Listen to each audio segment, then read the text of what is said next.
Hola compañeros, yo soy Luisa Neri y les voy a explicar los antecedentes históricos del sistema jurídico de los Estados Unidos de América. La colonización inglesa en la costa norteamericana del Atlántico comenzó a principios del siglo XVII. En el reinado de Jacobo I, un clérigo fundó una asociación de caballeros y comerciantes para promover las expediciones hacia América del Norte.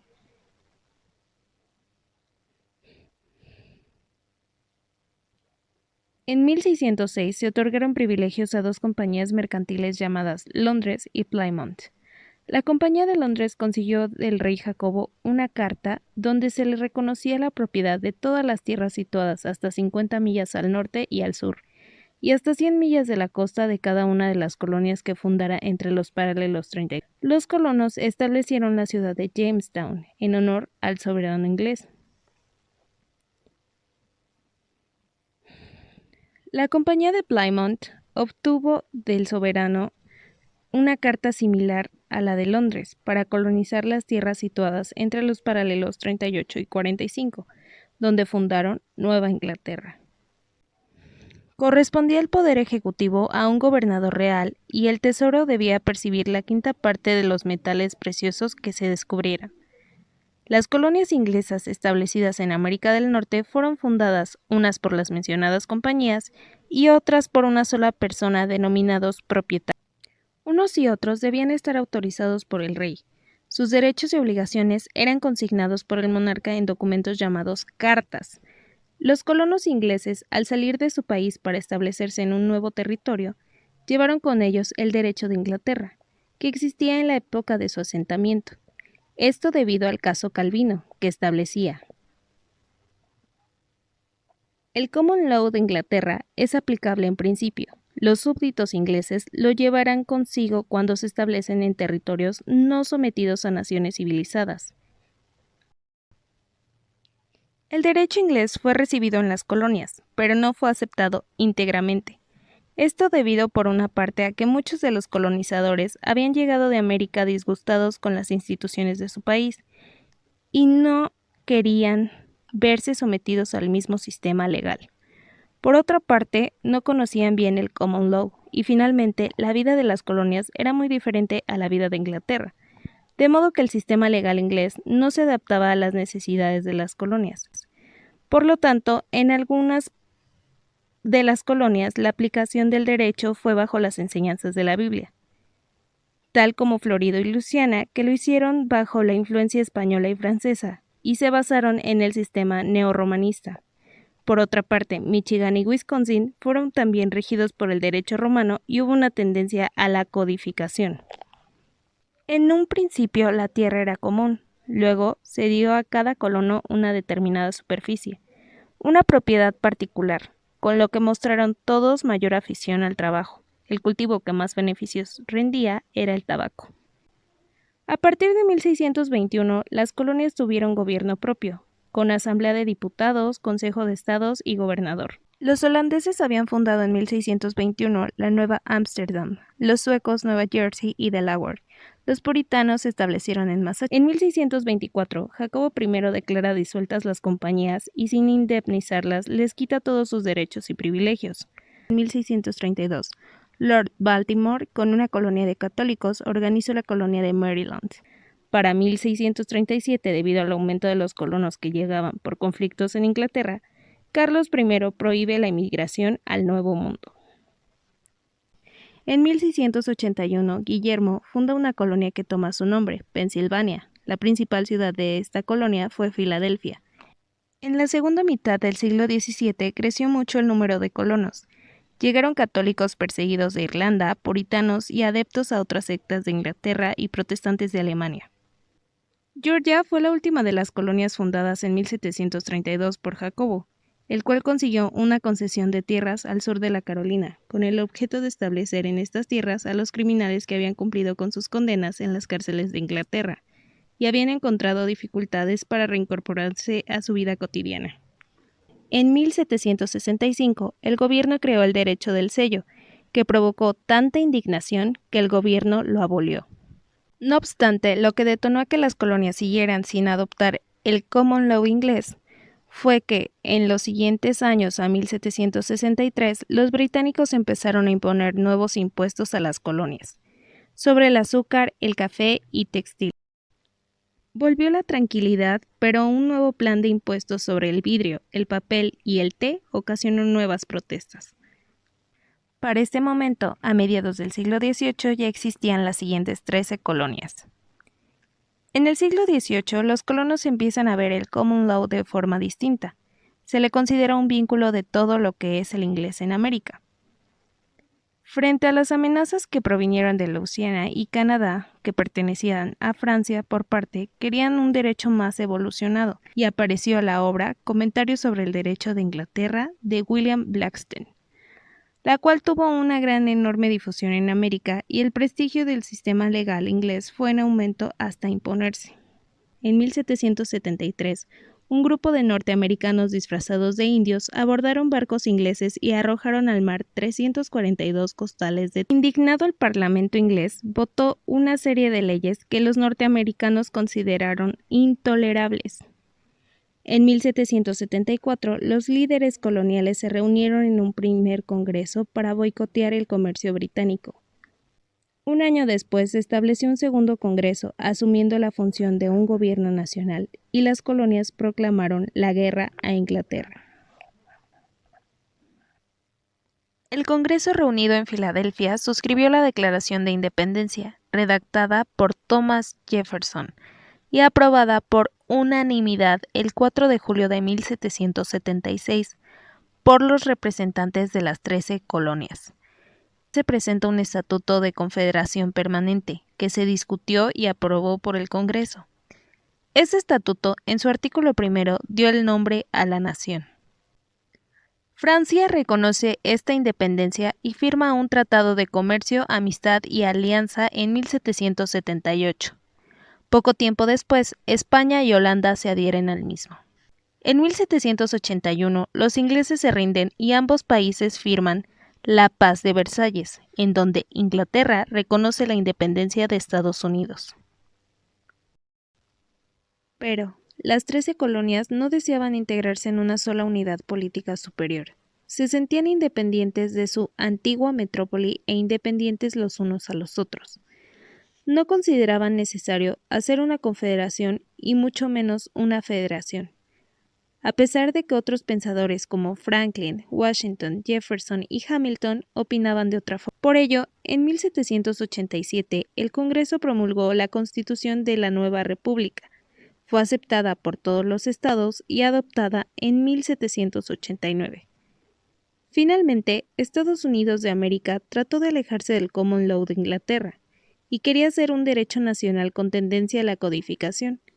No obstante, terminó por alienarse a un sistema del common law, debido a que la fuerza jurídica del presidente logró imponerse con algunas adaptaciones a la realidad del país, pues los magistrados y jueces estaban muy acostumbrados a este sistema como para sustraerse de él. Buen día, compañeros. Mi nombre es Aleir González Paz y me tocaron los temas derivados del sistema jurídico de los Estados Unidos de América, los cuales son derecho federal y derecho de los estados, y también el common law. El derecho federal y derecho de los estados. En esto, los Estados Unidos están organizados como un régimen federal. En este régimen federal existe la coexistencia del hábito político y de una autoridad central que se impone a todos. El federalismo reconoce la supremacía de la Constitución, tratados internacionales y leyes federales sobre las constituciones y leyes estatales. O sea que ninguna ley estatal ni constitución está por encima de la ley federal. Y de la ley federal o constitución federal se desprenden este tipo de constituciones, este tipo de leyes estatales que se les da un cierto poder, pero solo para gobernar en su territorio. El common law era un sistema unitario bajo el control de un poder centralizado en la forma de un rey soberano. El common law junto a los jueces reafirmaban el autoritarismo de Estado central lo cual el common law era solo para cierto tipo de personas. Este tipo de sistema de justicia solo se daba entre personas que podían tener acceso a, a las cortes reales y a estas sí se les hacía justicia, pero a las personas que no tenían ciertos recursos, no tenían el poder, no se les tomaba en cuenta. Del common law, debido al autoritarismo, tuvo que salir la equity. El common law, siendo un sistema unitario que solo unas cuantas personas tenían acceso a ello, no era justo y se creó la equity, la cual era para los demandantes incapaces de tener acceso a cortes reales del common law, y éstas podían apelar directamente ante el rey soberano, y tales casos eran pasados para consideración y decisión del Lord Canciller. Esto porque había ciertas injusticias y no eran tomadas en cuenta cierto tipo de personas eh, que no eran agraciadas del gremio del rey. La Constitución de los Estados Unidos de América, del common law se derivó esta Constitución, la cual es una Constitución federal, la cual hace que de un gobierno central se desprenda poder para los gobiernos estatales, y estos tengan derechos de igual forma, obligaciones, pero siempre estarán sujetos a un poder central y superior. Esto tomaron el sistema del common law, pero lo combinaron respecto a sus necesidades, para que no fuera solo una persona quien decidiera, sino varias en una federación, y estas podían tomar en cuenta ciertos tipos, puntos de vista, y no ser autoritarios. Continuando con el tema, vamos a hablar sobre la profesión legal. La profesión legal goza de un gran prestigio en Estados Unidos, ya que estas personas, bueno, estos juristas están en todas partes y son de una gran movilidad profesional. Son jueces, abogados y procuradores. Una persona, para ser abogado, debe ser admitido en una escuela de derecho, y para dicha admisión necesita un título o grado profesional de una universidad o colegio.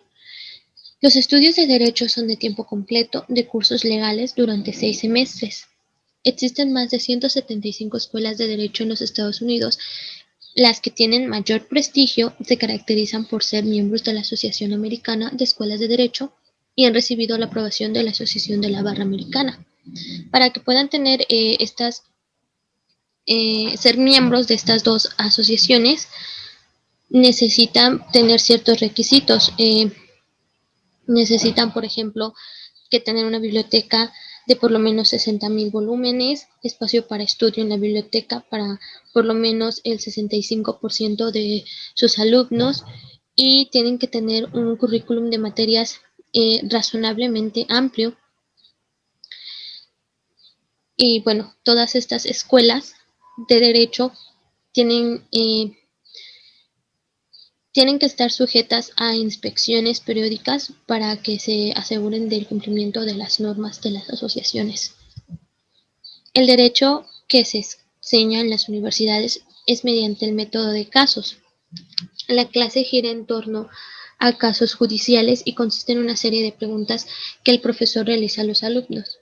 El presupuesto pedagógico del caso de métodos es que los estudiantes aprenden mucho mejor cuando participan activamente en el proceso de enseñanza, resolviendo problemas, que cuando se limitan a ser meros receptores pasivos de las soluciones del profesor.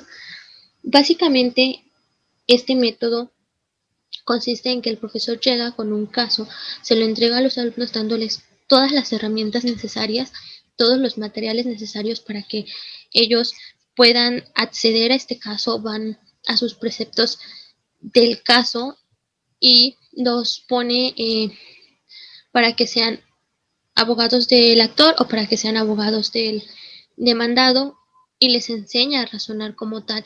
También les enseña a razonar como jueces, como si ellos fueran los que van a tomar la decisión respecto a este caso. Este es un método muy utilizado en las escuelas, puesto que ellos creen que realmente de ese modo se aprende mejor, ya que les están enseñando a tener un mejor razonamiento a sus alumnos. Al terminar los estudios de Derecho, el estudiante recibe el título que le permite al graduado realizar el examen de barra o colegio.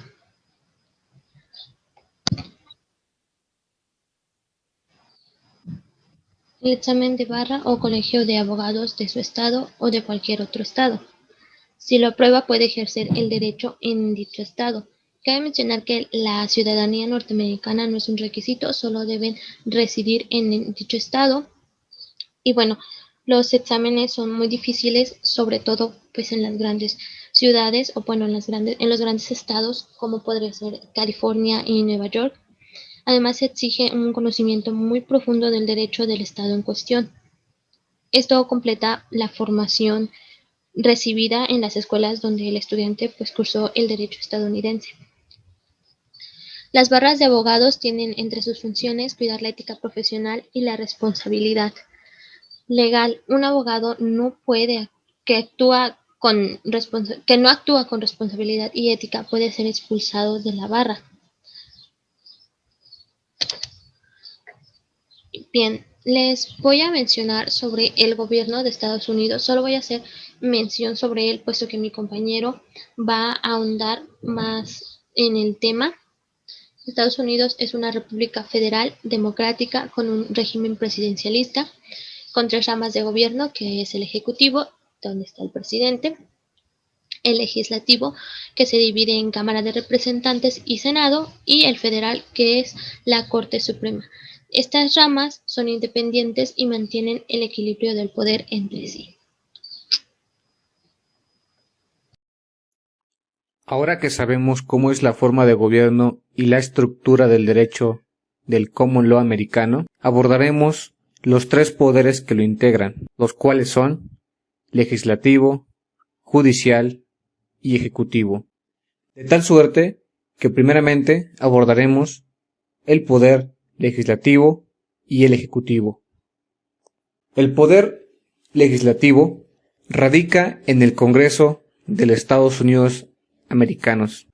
En atención al poder legislativo, podemos encontrar que su fundamento se encuentra en el artículo 1 de la Constitución de los Estados Unidos de América, el cual a la letra dice lo siguiente: todos los poderes legislativos otorgados en la presente Constitución corresponderán a un Congreso de los Estados Unidos, que se compondrá de un Senado y una Cámara de Representantes.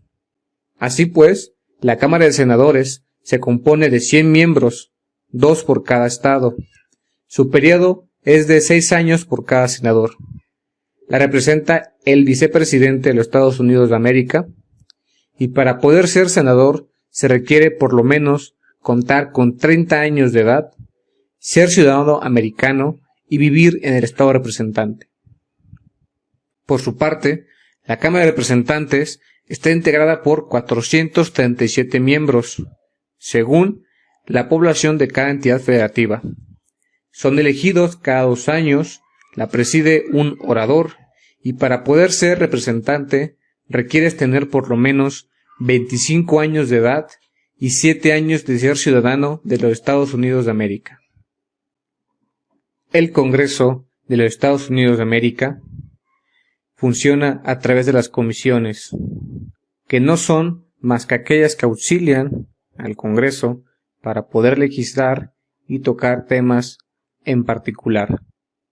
Dichas comisiones se pueden dividir en 4: las permanentes, las de conferencia, las especiales y finalmente las conjuntas.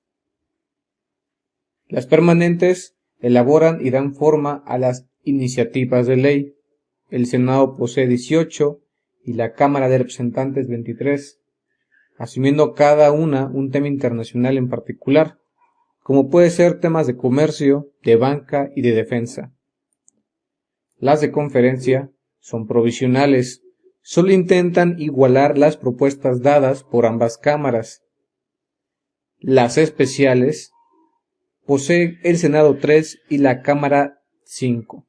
Estas solo investigan los temas en particular y su temporalidad es relativa, dado que, depende del tema que asumen, pueden durar cierto tiempo más o menos. Las conjuntas estudian temas administrativos y coordinan la política del Congreso. Se crean de manera igual para cada cámara. Las funciones del Congreso están divididas por las cámaras de senadores y la de representantes, únicamente las particulares, porque de forma general el Congreso posee las siguientes funciones: proponer y aprobar leyes, crear y recaudar impuestos, contribuciones, posee el poder constituyente, lo cual quiere decir que pueden crear las enmiendas a la Constitución, supervisan y controlan los servicios públicos, reclutan y mantienen a los ejércitos. Y como les comentaba, cada cámara posee una facultad o una función en particular. La primera de ellas es para los senadores, la cual tiene la facultad de confirmar los nombramientos de embajadores, cónsules, miembros de la Corte Suprema y funcionarios federales, además de ratificar todos los tratados internacionales que el presidente firma. Las demás, o más bien algunas de ellas, podremos irlas viendo a lo largo del tema. De esa forma, concluimos el tema del poder legislativo. Ahora, por lo que respecta al poder ejecutivo, podemos decir lo siguiente. Su fundamento está en el artículo 2, sección primera de la Constitución, el cual dice lo siguiente: se deposita el poder ejecutivo en un presidente de los Estados Unidos, quien actualmente es el presidente Joe Biden. Para poder ser presidente, se requiere por lo menos tener 35 años de edad, ser nacido de los Estados Unidos de América y contar con 14 años de residencia en el país. Su duración del cargo es de 3 años, pero poseen el derecho de poder elegirse por una segunda ocasión. Esto quedó así a partir de 1974, cuando se creó la enmienda número 22. Siguiendo con el tema, la elección presidencial se lleva muy distinta a como es en nuestro país. Primero, porque los votantes no eligen directamente a su presidente, sino más bien los ciudadanos votan por los electores que integran el colegio electoral, que no es más que las personas que en sí votan al presidente. Cada estado tiene un número determinado de electores, tal y como se muestra en la imagen. El partido que tenga más votos a favor de sus electores gana todos los votos electorales de ese estado. Se requiere por lo menos un mínimo de 270 votos para poder ganar. Como ejemplo, se puede decir lo siguiente. Los ciudadanos, el día de la elección, votan en cada entidad federativa a los electores propuestos por cada partido político. Quien tenga la mayoría de sus votos se queda con todos los votos electorales de ese estado. Pueden ser 3, 4, 10, 55, 11 o 20. Esto, como se dijo, va a depender de cada estado. Por lo que, como ustedes pueden ver, puede resultar más interesante o más atractivo ganar los votos electorales de un estado a los de otro. Sin embargo, todos cuentan. Dicho lo anterior, podemos continuar con las facultades del presidente. Conforme al artículo 2, sección 2 y 3, sus facultades son bastante limitativas en la Constitución, pero podemos decir algunas de ellas, las cuales pueden ser, o más bien vienen siendo, proteger la Constitución y hacer cumplir las leyes, es y posee el cargo de jefe de Estado y del gobierno, recibe a los embajadores, ordena la suspensión de sentencias y concede indultos, es jefe supremo de las Fuerzas Armadas, puede nombrar funcionarios públicos y emitir reglamentos, estatutos e instrucciones que tienen el carácter de ley. Como nota, se puede decir que el presidente inicia sus funciones el 20 de enero de cada año. Para poder cumplir con su obligación de hacer cumplir las leyes, válgame la redundancia, así como la administración pública, el presidente se auxilia, o más bien el Poder Ejecutivo se auxilia de secretarías que funcionan como en nuestro país, porque las secretarías son aquellas bajo las cuales el presidente se auxilia para hacer cumplir las leyes y la administración. Sus titulares son hechos por el Congreso y forman parte del gabinete presidencial. Los miembros del gabinete son elegidos por el presidente con aprobación del Senado, y se reitera que su creación son dependientes del Congreso directamente. Por último, y un tema muy interesante para poder tomar en cuenta en el common law americano, es la figura del impeachment. El impeachment es el juicio político que se puede seguir en contra del presidente y vicepresidente y los funcionarios públicos bajo el cual pueden ser juzgados y removidos de sus cargos, siempre y cuando se susciten casos de traición, soborno, delitos graves y mala conducta pública. La Cámara de Representantes es aquella que cuenta con la facultad de iniciar con el impeachment, una facultad especial. Sin embargo, la Cámara de Senadores es quien conoce y juzga las acusaciones, una facultad más particular de la Cámara de Senadores. Si el acusado es el presidente, quien funge como presidente del Senado lo es el presidente de la Suprema Corte.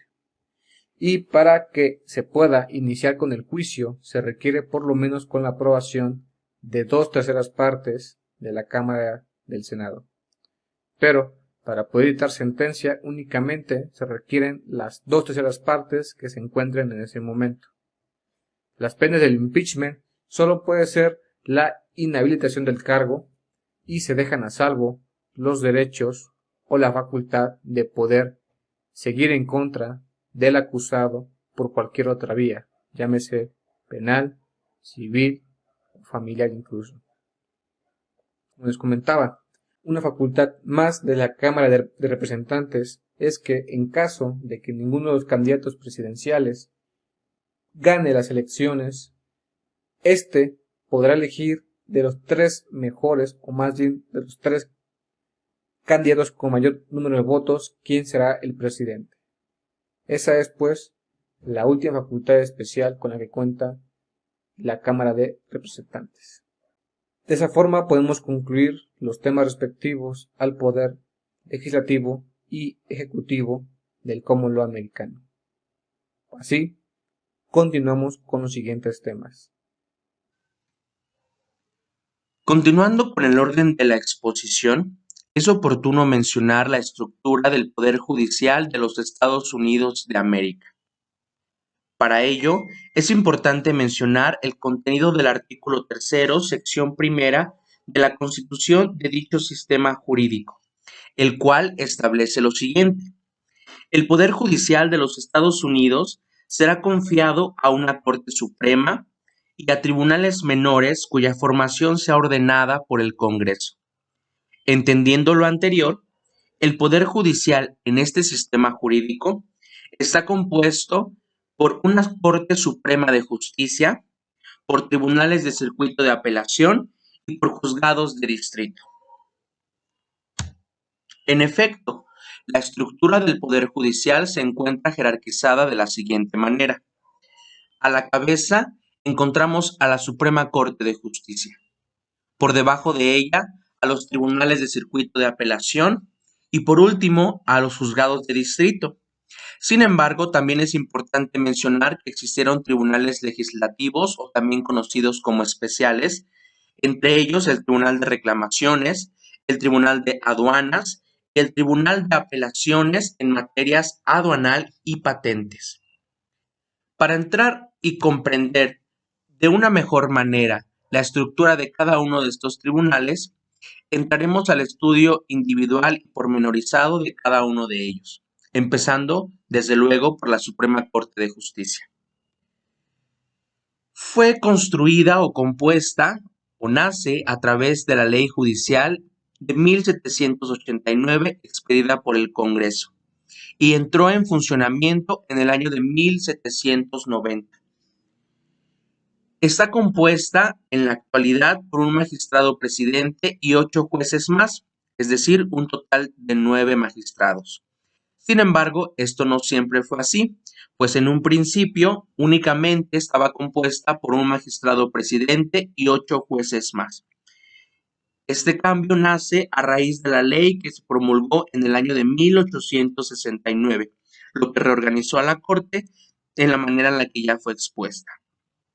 En cuanto a su jurisdicción, conoce primigeniamente de asuntos en los que se vean envueltos dignatarios extranjeros o aquellos asuntos en donde un Estado es parte del litigio. Sin embargo, tiene otras 3 competencias.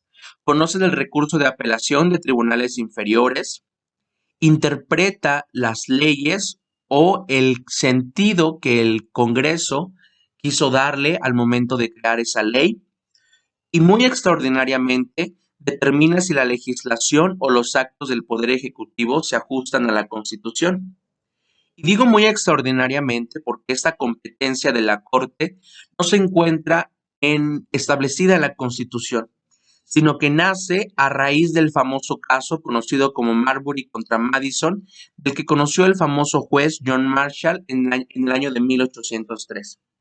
En dicha sentencia, el juez determinó que es facultad de los jueces poder oponerse a la aplicación de una ley que se ha establecido como contraria a la Constitución, estableciendo de esta forma el control judicial de la constitucionalidad de los actos de las autoridades. El segundo tribunal al mando es los tribunales de circuito de apelación. Fueron creados en el año de 1803 y tienen el objetivo de aligerar la carga de la Suprema Corte. Está compuesto de 3 magistrados. Sin embargo, para su funcionamiento basta con la presencia de 2 de ellos. En cuanto a su jurisdicción, como su nombre lo indica, conoce de la materia de apelación y revisan las sentencias dictadas por los jueces de distrito que se distribuyen según su territorio. Por debajo de los tribunales de circuito están los tribunales o juzgados de distrito. Estos tribunales juzgados de distrito conocen asuntos de primera instancia en materia federal, como son el uso indebido del correo, robo de bienes federales, infracciones de leyes bancarias y monetarias y adulteración de bebidas y alimentos. Se encuentran distribuidos en 89 distritos judiciales y tienen el objetivo de que los litigantes tengan un foro accesible para la promoción de los litigios. Existe además un juzgado de distrito en el Distrito de Columbia y otro en el Estado Libre y Asociado de Puerto Rico. También es importante mencionar que los magistrados de la Suprema Corte, los magistrados de los tribunales de apelación y los jueces de distrito son propuestos por el presidente de los Estados Unidos y son ratificados por el Senado. Y el artículo que ya hemos leído al inicio de esta exposición establece que desempeñarán su cargo mientras observen buena conducta, lo que se traduce a que son inamovibles hasta en tanto la Corte o el Congreso no presente cargos en contra de ese funcionario en el ejercicio de su cargo. Por último, encontramos los tribunales especiales o legislativos, que como ya mencionamos, son el Tribunal de Reclamaciones, el Tribunal de Aduanas y el Tribunal de Apelaciones en materias aduanal y patentes. El primero de ellos, es decir, el Tribunal de Reclamaciones, reside en la ciudad de Washington, Distrito de Columbia, y está compuesto por un presidente y 4 jueces más. Fue creado en el año de 1855 y su competencia se constriñe a conocer de las reclamaciones de los particulares contra el gobierno federal. El segundo de ellos, el Tribunal de Aduanas, fue establecido en el año de 1926 y su competencia es única y exclusiva sobre acciones civiles que comprenden impuestos o cuotas, mercancías importadas. Está compuesto por un presidente y 8 jueces más. Y por último, el tercero de ellos, el Tribunal de Apelaciones en materias aduanal y patentes, conoce únicamente de los recursos de apelación contra fallos del Tribunal de Aduanas o de la Oficina de Patentes y Marcas de los Estados Unidos. Se compone de un presidente y de 4 magistrados más. Como siguiente punto a destacar, hablaremos sobre los precedentes y la doctrina. La práctica de basarse en el precedente se originó en el derecho inglés y fue incorporada en los Estados Unidos como parte de la tradición del common law. El sistema jurídico que abarca es un sistema de casos, lo que significa que el juez debe de acatar los principios contenidos en las decisiones precedentes. Y esta contiene una regla que atribuye una fuerza jurídica a que los precedentes judiciales se obliguen a que se mantenga su observancia en todos los casos futuros, similares o análogos. Los precedentes jurisprudenciales se dividen en dos, obligatorios y persuasivos. En tanto, a los persuasivos corresponde a que la jurisprudencia establecida por un tribunal superior de un estado será obligatoria para los tribunales inferiores de ese estado, pero en cambio no lo será para los tribunales de otra entidad federativa. En este supuesto, los tribunales de otra entidad federativa podrían utilizar el precedente, pero sería persuasivo, es decir, se utiliza cuando no hay jurisprudencia obligatoria al respecto. Una jurisprudencia de un tribunal de circuito de la misma categoría, lo que constituye que un precedente sea obligatorio para los tribunales inferiores en un determinado caso, es la ratio decidendi, que es la parte toral de la resolución, es el fundamento jurídico de la decisión del juez. Una corte de jerarquía superior, bien sea estatal o federal, podrá anular el precedente que haya establecido y crear uno nuevo. Para que los precedentes jurisprudenciales establecidos sean conocidos por todos, los tribunales tanto federales como estatales están obligados a registrar las resoluciones que dicten en los repertorios de la jurisprudencia. Los repertorios pueden ser de dos clases, oficiales y particulares. En lo que concierne a los oficiales, son publicaciones de los fallos hechas por el gobierno a que correspondan los tribunales que las dictan. La publicación está a cargo de un funcionario judicial llamado recopilador, y los repertorios particulares, en cambio, son publicaciones hechas por individuos o empresas privadas. La colección oficial en que están publicadas las decisiones de la Corte Suprema reciben el nombre de United States Reports. Las resoluciones posteriores a 1887 se encuentran en diversos sistemas, esto es, que contienen anotaciones extensas con análisis y citas. Es un sistema como el common law, en el que cada precedente se crea y fija una norma jurídica, de forma tal que el derecho está contenido en un número indefinido de casos.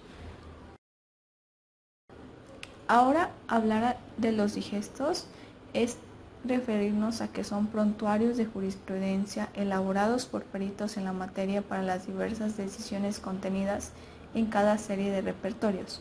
Contienen resúmenes de los diversos casos en donde se han extraído normas de derecho establecidas por los jueces. Son los libros de citas donde se registra el historial de cada caso a través de toda la jurisprudencia, subsiguiente a la fecha en que éste haya resuelto. Hablar de los bancos de datos. Estos almacenan precedentes federales y estatales, la legislación, el contenido de las principales revistas del derecho. Por lo que se refiere a los precedentes obligatorios, estos son dictados por los tribunales superiores y vinculan a los inferiores, tribunales de menor jerarquía, quienes están obligados por los fallos de los tribunales superiores. Los tribunales estatales inferiores están obligados con respecto a asuntos de derecho estatal por las decisiones de sus tribunales de apelación estatales y con respecto a asuntos de derecho federal por los fallos de los tribunales federales de la Suprema Corte. Los tribunales federales están obligados en casos de derecho federal por los fallos de los tribunales superiores y el tribunal inferior debe de acatar la decisión establecida de un tribunal superior, aunque no esté de acuerdo con el precedente en virtud de que el tribunal superior tiene el derecho y la facultad de recibir la actuación de aquel y revocar su sentencia. Y por último, la doctrina hace alusión al conjunto de principios formulados por jurisperitos como resultado de sus estudios relativos a los preceptos de derecho positivo y a las normas jurídicas para interpretarlo y comentarlo, y también refiere a que la doctrina se encuentra en las revistas de las mejores escuelas de derecho en el mundo, como es Harvard, la colección de sentencias comentadas y trabajos de calidad.